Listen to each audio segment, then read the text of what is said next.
Hey everyone, so I just wanted to make a short review today of the season 2 episode 3, maybe tomorrow episode of True Detective. I have had a really long week, and that's why this review is actually going up late. I didn't have time to make it earlier in the week. I've had a lot going on with work, and Dan and I actually adopted another kitten and we named him Bandit. Here's a little picture of Bandit. So we've been really busy trying to deal with the new kitten, some stuff with my job, and I really just didn't have time to make one this week.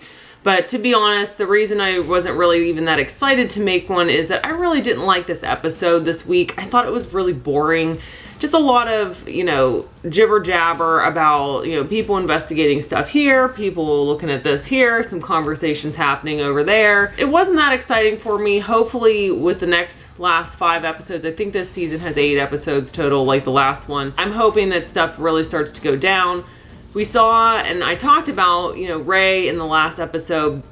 Obviously he got shot. Well, it didn't seem as bad this time. You see him wake up from being shot, and I was actually kind of disappointed, to be honest, because you look at him and he, whenever they show him at the end of the dream sequence or whatever, where his chest is completely blown open, or it looks really bad. I thought that was actually what it would look like whenever he got up, but instead when you actually come back to reality or whatever and he wakes up, he only has a little bit of injury from it. There's really nothing. And the fact that he got shot from across the room and got hit, and then he got shot again directly above him, extremely close. I just really didn't believe that was all of his injury. Oh, just a couple broken ribs, a little bit of pain here and there. We got a little bit of bruising. We got a little bit of cuts and stuff. I'm thinking to myself, well, that was kind of a letdown. Yeah, I'm kind of worried that that's all they're really going to do with these characters. I mean, obviously stuff will have to start picking up because it starts getting towards the end of the season, and you wonder what's going to start happening to these characters.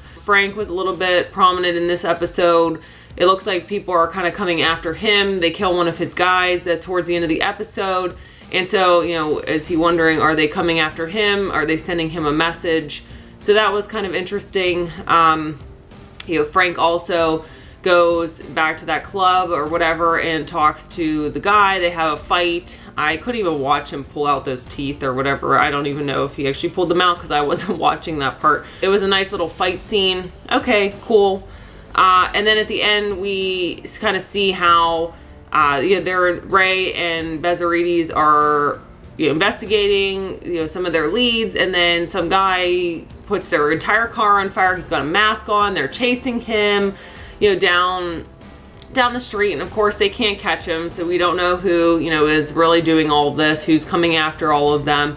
But obviously we're going to find out coming up, and I don't know, that was about it. I mean, those were obviously the main points, I thought. So I'm sorry for the short review this week. Hopefully this Sunday I'll actually have a little bit more time. Hopefully more things will happen in this episode on Sunday that are more exciting for me. I'm really waiting for that one thing to happen. So, and I've heard that some people are kind of already giving up on the season because it's going a little bit slow. I don't know. At this point in the season, I just don't know how I feel about it yet. I'm going to continue watching, obviously, just because I feel like when I start watching in a season, especially the fact that it only is going to have 8 episodes to it, I feel like it's easy to finish out the season. Even if you don't really like the show so far, I mean, why not just watch 5 more episodes? It's only 5 more hours of your life. It's not that big of a deal. And I think, obviously, stuff is going to become more exciting as the episodes grow closer to the finale, and so we'll have to kind of wait. They're still just building stuff up at this point, and we'll have to see what happens. If you like my videos and you want to watch more of the True Detective reviews, I have a playlist for those. That'll be a link in the description below, so you can watch my previous reviews to the 1st and 2nd episode of this season. And please subscribe if you really like the video, and I will see you guys next week for episode 4.